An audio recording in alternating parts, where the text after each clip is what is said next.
by delaying the trial.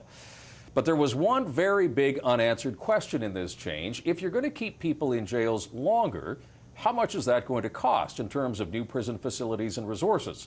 Unanswered until today, at least sort of. Joining me now, the Parliamentary Budget Officer, Kevin Page. Welcome to the show. Good to have you here again. You've looked at this bill, you've costed it out as best you can, but before we get to the actual numbers, there's a huge qualifier that you've put on your report, and I'm just wondering if you could tell me about that.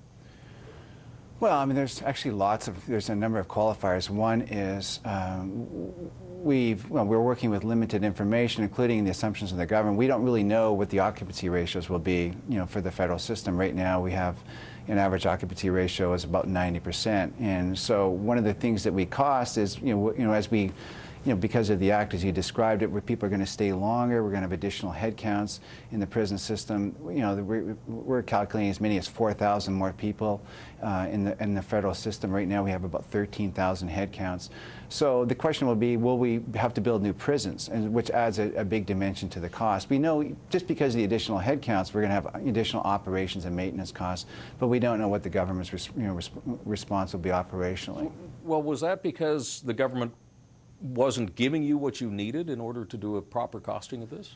Well, what we got from the government, Tom, was basically what they published in their report on plans and priorities in the spring, which actually provided no information, no methodology. In fact, there'll be no even costing of C-25, the Truth in Sentencing Act. So we tried to meet with officials of the Correctional Service of Canada on a number of occasions. Those meetings were canceled. But, what we do, and is what we've done when we costed Afghanistan, the engagement in Afghanistan, or we costed Aboriginal educational infrastructure, we built a peer review panel. So we work with people in the provincial system. We had some help with the federal side. We have people with facility managers experience. We had people that just know the system, like the Elizabeth, people that work in the Elizabeth Fry Group or the John Howard Society. And also we work with some amazing academics at University of McGill and Carleton that just understand modeling. So we had a lot of help. But not from the federal government. But and did they ever give you a reason why they didn't? Well, I mean, I think when you look, I think this, unfortunately, I think one of the big concerns that we have with the whole C-25 Truth in Sentencing Act, just a complete lack of transparency by the government. I think originally Minister Toews was saying this would cost something like $90 million. And then he had a press conference. He provided no paper, but he said now $2 billion over 5 years. When we look at the budget, we can't see anything in terms of the fiscal framework, which raises another concern. Are we dealing with this cost pressure in the budget? Where are the numbers? Have we set aside sufficient monies? And then just the lack of transparency through the whole debate on the implementation of the Act. We, as parliamentary budget officers, we promote transparency, but we want financial information to be part of those discussions. You get a very rich discussion when you're debating legislation if you have some financial numbers with it.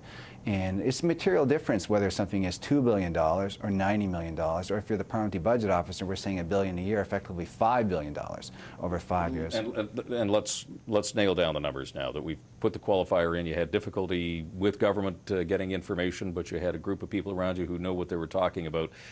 So when you put pen to paper, how much is this bill going to cost?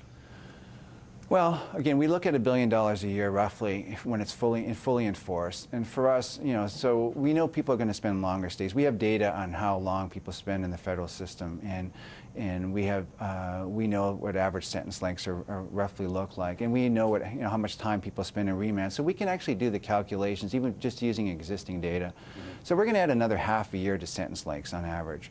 We'll add, as I said, about 4,000 more people in terms of head counts. We get some data from Correctional Services Canada in terms of what it costs in terms of operations and maintenance to maintain additional headcounts.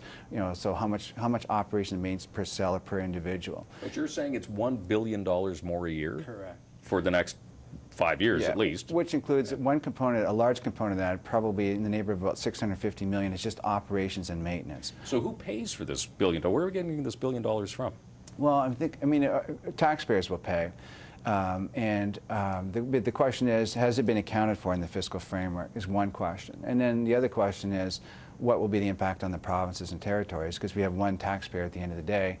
And we are changing the criminal code. And the provinces are going to have to pick up a lot of this tab, right? Yes, and what we do in the paper, Tom, is we don't really have a baseline, so to speak, to calculate the financial impact for the provinces, but there's lots of information, you know, around just what the role the provinces play, and they carry the heavy weight in terms of the correctional service system. When you look at inflows and head counts and cells, it's multiples of the federal system. They deal with all the remanded people, they deal with all the sentences under 2 years. So just in, you know, their head counts are twice as big as the federal government. They have twice as many cells. The actual inflows that people that are being brought to the system, including remands, is like 260,000 a year versus about 8,500 a year at the federal government level. So it's going to have a big, massive impact on the provinces. So the cost will be even, you know, we say $1 billion a year for the federal government. It will be more for the provinces cumulatively. Wow. Kevin Page, Parliamentary Budget Officer, thanks very much for coming by. Appreciate it. Good to be here. Well, as you can imagine, this had a political ramification almost right away. The Liberals were first out of the gate talking about what they thought of the report by Kevin Page. Here is the Liberal response. Take a listen. This can crush Canada's budget. It can destroy and cannibalize the other departments. How are we going to afford our health care? How are we going to afford education? How are we going to afford our military? Well, the government misrepresented the cost. The government told us, the minister said the cost was $90 million. And then now we're finding out that the real cost is going to be more than $10 billion. This is one bill. We have 13 more in front of us. It's time this minister come clean.